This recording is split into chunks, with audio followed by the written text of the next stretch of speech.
All right, y'all, back for chapter 1. So, Because of Winn-Dixie by Kate DiCamillo. Maybe.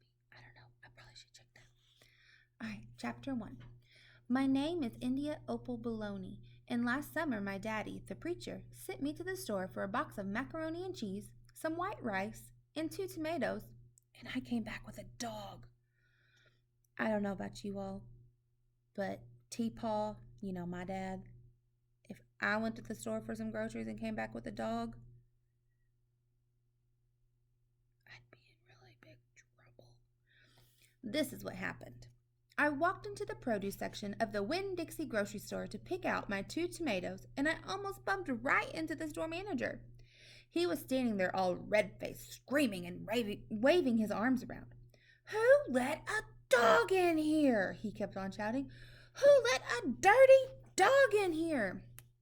At first, I didn't see a dog. There were just a lot of vegetables rolling around on the floor, tomatoes and onions and green peppers. And there was what seemed like a whole army of Winn-Dixie employees running around waving their arms just the same way the store manager was waving his. And then the dog came running around the corner. He was a big dog and ugly. And he looked like he was having a real good time. His tongue was hanging out and he was wagging his tail. If he's anything like Bella and Lola, my 2 dogs, he thought that all these people were chasing him to play. Bella loves it when Noah chases her. Loves it, loves it, loves it. He skidded to a stop and smiled right at me. I had never before in my life seen a dog smile, but that is what he did. He pulled back his lips and showed me all his teeth. Then he wagged his tail so hard that he knocked some oranges off a display and they went rolling everywhere, mixing in with the tomatoes and onions and green peppers. The manager screamed, "Somebody grab that dog!" The dog went running over to the manager, wagging his tail and smiling. He stood up on his hind legs.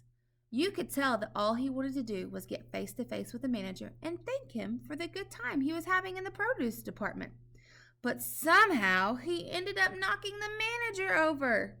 And the manager must have been having a bad day because lying there on the floor, right in front of everybody, he started to cry. The dog leaned over the manager, real concerned, and licked his face. "Please," said the manager, "somebody call the pound." "Wait a minute," I hollered. "That's my dog. Don't call the pound." All the Winn-Dixie employees turned around and looked at me, and I knew I had done something big and maybe stupid too. But I couldn't help it. I couldn't let that dog go to the pound. "Here, boy," I said. The dog stopped licking the manager's face and put his ears up in the air and looked at me like he was trying to remember where he knew me from. "Here, boy," I said again, and then I figured that the dog was probably just like everybody else in the world, that he would want to get called by a name. Only I didn't know what his name was.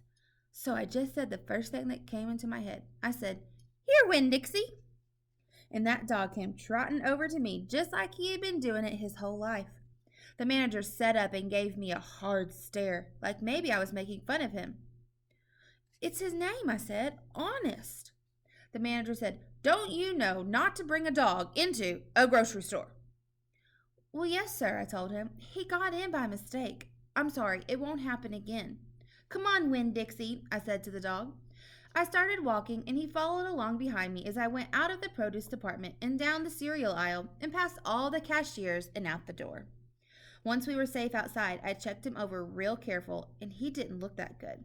He was big, but skinny. You could see his ribs. And there were bald patches all over him, places where he didn't have any fur at all. Mostly he looked like a big piece of old brown carpet that had been left out in the rain. "You're a mess," I told him. "I bet you don't belong to anybody." He smiled at me. He did that thing again where he pulled back his lips and showed me his teeth. He smiled so big that it made him sneeze. It was like he was saying, "I know I'm a mess. Isn't it funny?" It's hard not to immediately fall in love with a dog who has a good sense of humor. "Come on," I told him. "Let's see what the preacher has to say about you." And the 2 of us, me and Winn-Dixie, started walking home. All right, well, that's all for chapter 1. Stay stay tuned for chapter 2. See you later, guys. Love ya.